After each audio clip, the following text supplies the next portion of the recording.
Olá, galera! Hoje nós vamos fazer uma revisão e logo mais vocês vão responder um Google Forms, que já tem o link aqui na plataforma, que é uma revisão do que a gente já viu nesse trimestre, beleza? Então, antes da gente começar a falar aqui sobre o trovadorismo, antes dele nós estudamos sobre os gêneros literários, gênero épico, gênero lírico e gênero dramático. Então, como a gente já fez muita revisão sobre esse conteúdo, né, peguem aí o material de vocês, deem uma olhadinha no que é, vou colocar aqui bem rápido o que vem a ser a cada um deles. Então, o gênero lírico é aquele que a gente muitas vezes chama de poesia, né? Ele sempre vai ter ali uma característica de exaltar o sentimento do eu lírico dentro do poema, dentro da poesia, e ele tem como objetivo falar dessa parte de sentimentos, de amor. A gente tem o gênero dramático, né, que ele pode ser dividido entre a tragédia e a comédia, e ele tem como objetivo principal trazer a plateia, o público para dentro do texto, tanto na parte de riso, tanto na parte de tragédia. E o texto épico, o gênero épico, que é aquele gênero que vai trabalhar com a presença de heróis, sempre tem um herói ali. Então aqui a gente agora vai relembrar sobre o trovadorismo, né? O que foi o trovadorismo? Então a gente viu nas últimas aulas que o trovadorismo ele está muito ligado com o momento do feudalismo, da parte do senhor feudal, em que antigamente a riqueza ela era baseada não pela quantidade de dinheiro que as pessoas tinham, mas pela quantidade de terras. Então esse senhor feudal ele tinha ali pequenos pedaços de terra, e em cada terra desse aqui ele colocava um vassalo para trabalhar. Esse vassalo, ele era muito dependente do seu suzerano, que seria o dono da terra. E esse homem que cuidava desse pedaço de terra, ele tinha algo que a gente chama de vassalagem. Ele tinha uma certa dependência desse senhor feudal e um sentimento de ter que ajudar esse senhor em algum momento. Era como se fosse aquele sentimento de gratidão. Então eu tenho sentimento pelo meu vassalo porque ele cuida da minha terra, e esse vassalo tinha esse mesmo sentimento de dar algo em troca porque esse senhor feudal deu a ele um lugar para morar. Então, dentro do trovadorismo, né, como ele começa lá no século XII, ele não acontece no nosso país. Então, o que a gente está estudando são coisas que aconteceram na Europa, né? E como a nossa colonização vem dos portugueses, então a gente fala muito do trovadorismo que ocorre lá em Portugal.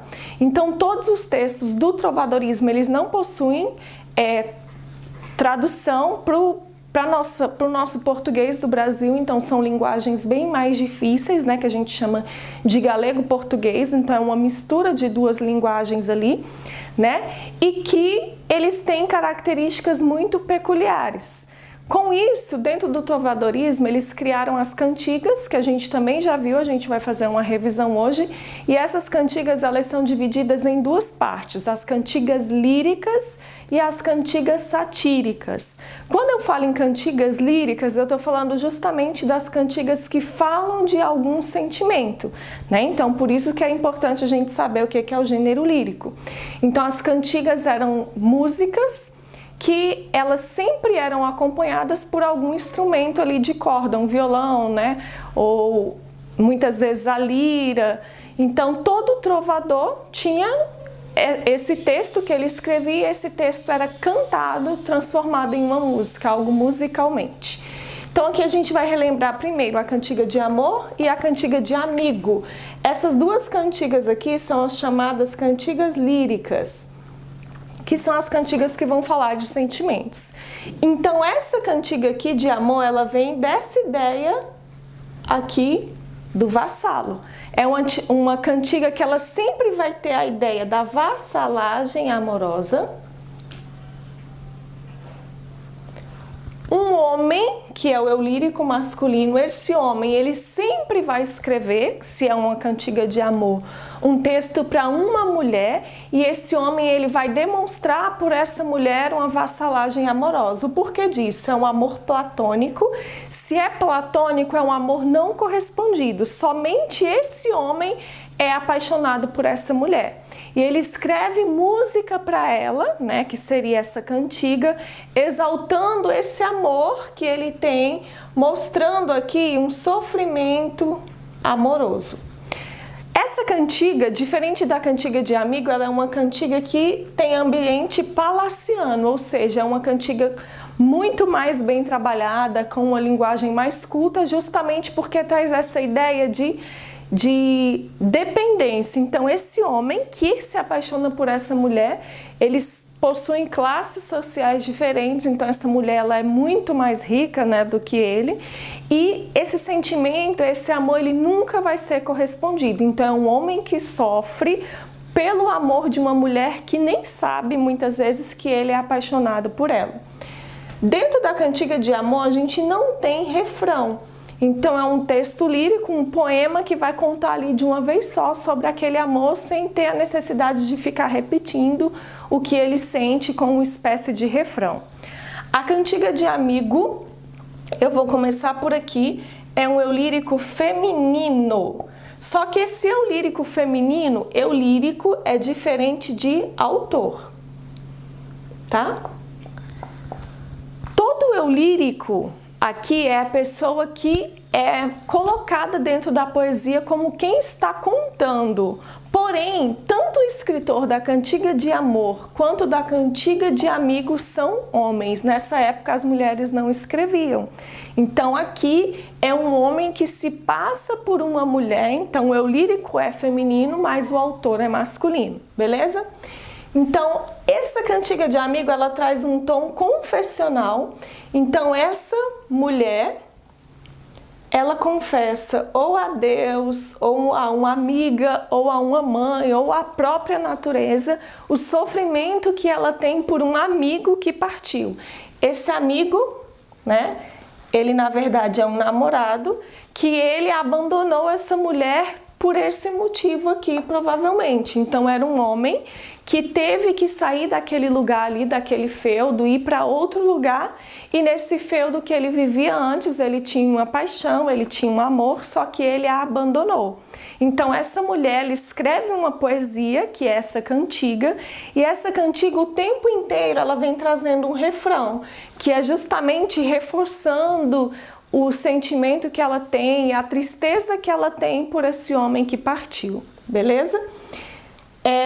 Dentro da cantiga de amigo, diferente da cantiga de amor, ela vai trazer um ambiente de natureza. Então, essa mulher, normalmente, ela vai estar em algum lugar da natureza, falando desse sofrimento que ela tem por esse homem que partiu, tá bom? E agora a gente passa para as cantigas satíricas. Quando eu falo para vocês, né, que a cantiga lírica são as cantigas que elas trazem expressão de sentimentos, a cantiga satírica ela vem trazer algo que o objetivo dela é ofender ou difamar alguém. Então, todas as vezes que eu falo de sátira, a sátira vem mais de uma forma ironizante da palavra, né? Uma forma de criar algo ali, algum incômodo sobre determinada pessoa. Quando eu falo das cantigas satíricas, elas são divididas em cantigas de escárnio e cantiga de maldizer. Então vamos para a de escárnio. As duas, basicamente, elas têm as mesmas características, só que tem algo em uma que diferencia totalmente da outra, que a gente vai ver aqui. Então, a cantiga de escárnio, ela tem duplo sentido, ela vai fazer trocadilhos, então, todas as vezes que ela escreve algo ali, você tem como interpretar de duas maneiras diferentes. Então, como é uma crítica e ele não vai direto ao ponto, as pessoas ficam ali meio que na duplicidade. Será que realmente essa cantiga quis dizer isso ou eu que estou interpretando errado? Então, esse é o objetivo da cantiga de escárnio.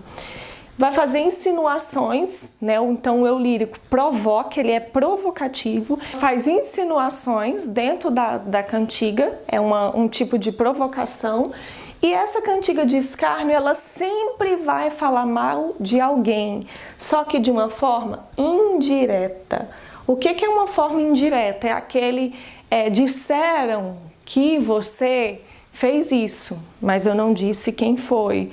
Ou alguém me contou, então não estou diretamente falando para você o que está acontecendo. Eu estou falando algo de forma indireta. Quando eu venho para a cantiga de maldizer, sempre lembrem aqui o maldizer, ó, o D de direta. Também vai falar mal de alguém, só que como é direto, ele quer falar mal de alguém e ele menciona o nome, você sabe que aquela cantiga é para determinada pessoa, a gente diz que essa cantiga ela tem um tipo de tom ofensivo, grosseiro. Então, quando eu falo mal dentro dessa música para alguém, então é como se essa pessoa estivesse sendo mal educada. Então, ela não manda recado igual a cantiga de escárnio. Então, se eu vou falar mal de você, de uma mulher, do ex-namorado ou de quem for, dentro dessa cantiga ela menciona nome. Então, todo mundo sabe que aquela cantiga é para determinada pessoa. Então, o porquê disso aqui, de toda essa grosseria? Porque ele traz essa ideia aqui de direto. Então, as duas elas vão trazer basicamente a mesma ideia. Só que a de escárnio indiretamente, vou falar mal indiretamente, eu não vou colocar o nome, mas eu estou falando mal.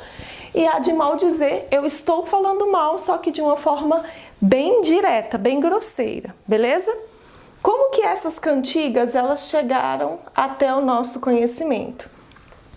Existiam, os cancioneiros, que eram os poetas que eles escreviam essas cantigas a próprio punho em livros. Então, esses cancioneiros foram os responsáveis por publicar essas cantigas. É lógico que naquela época, século XII, a gente não tinha ali impressoras, não tinham gráficas, então esses livros eles são todos manuscritos.